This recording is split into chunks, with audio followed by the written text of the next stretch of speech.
আমি আগেই বলে নিচ্ছি, যাদের হাড় দুর্বল তারা আমার এই ভিডিওটি দেখবে না। তারপর যদি হাসতে হাসতে লুঙ্গি খুলে যায় তাহলে কিন্তু আমি দায়ী না। একটা লোক বিয়ে করলো, অনেকদিন হয়ে গেছে, কিন্তু তাদের বাচ্চা হচ্ছিল না। তাই সে এক ফকির বাবার কাছে গেল দোয়া চাইতে। তখন ফকির বাবা বলল, যা তোকে দোয়া করে দিলাম, খুব তাড়াতাড়ি তোদের সন্তান হবে। তারপর 1 বছর পরে লোকটির একটা মেয়ে সন্তান হলো। তখন লোকটি খুশিতে আত্মহারা হয়ে গেল আর মেয়ের নাম করার জন্য তাড়াতাড়ি ফকির বাবার কাছে চলে গেল। আর ফকির বাবা তখন ধ্যানমগ্ন ছিল, আর তখন তার ধ্যান ভেঙে গেল আর সে রেগে মেগে বলল, ধুর বাল। তখন লোকটি ভাবলো, ফকির বাবা মনে হয় আমার মেয়ের নাম বাল রাখতে বলছে। সেই অনুপাতে মেয়েটির নাম বাল রেখে দিল। তারপর আরো 2 বছর পরে লোকটির একটা ছেলে সন্তান হলো।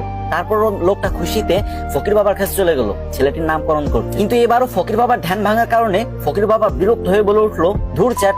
তখন লোকটি ভাবলো, ফকির বাবা মনে হয় আমার ছেলের নাম চ্যাট রাখতে বলছে, তাই সেই অনুপাতে ছেলের নাম চ্যাট রেখে দিল। তারপর আবার কিছুদিন পরে লোকটির একটি ছাগলের বাচ্চা হলো, আর সেই লোকটি ছাগলের বাচ্চা নামকরণ করার জন্য ফকির বাবার কাছে চলে গেল।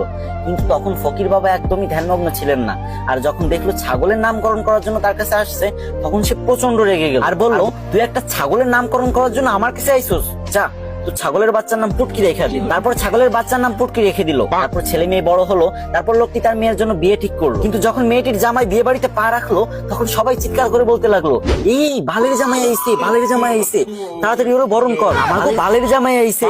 এই শুনে তো জামাই রেগে মেগে বিয়ে করবে না বলে বাড়ির দিকে রওনা হলো। তখন শ্বশুর সামনে এসে বলল, বাবা তুমি রাগ করো না গো, তুমি তো আমার চ্যাটের মতোই। এটা শুনে তো জামাই আরো রেগে গেল আর বিয়ে করবে না বলে আবারও বাড়ির দিকে রওনা হলো। ঠিক তখন শ্বশুর মশাই এসে জামাইয়ের হাত ধরে বলল, বাবা ও বাবা, তুমি আমার পুটকির 1 টুকরা মাংস না খেয়ে কোথাও যেতে পারবা না বাবা। এই কথা শুনে জামাই বেহুশ। আর আমি জানি আপনি এখন হা হা করে হাসতেছেন আর এটা ভাবতেছেন যে আমি ভিডিও করার সময় হাসলাম না কেন। আরে ভাই, 2টা বড় বড় লাইটের সামনে ভিডিও করার যে গরম সহ্য করা যায় না ভাই, পুরো ঘেমে গেছি। এত কষ্ট করে আপনাদের জন্য ফানি ভিডিও বানাই আর আপনারা শেয়ার করেন। যদি মন চায় তাহলে এই ছোট ভাইয়ের ভিডিওটা একটা শেয়ার করে কমেন্ট বক্সে বলে যান, আমিও দেখবো আমাদের কে কে ভালোবাসে।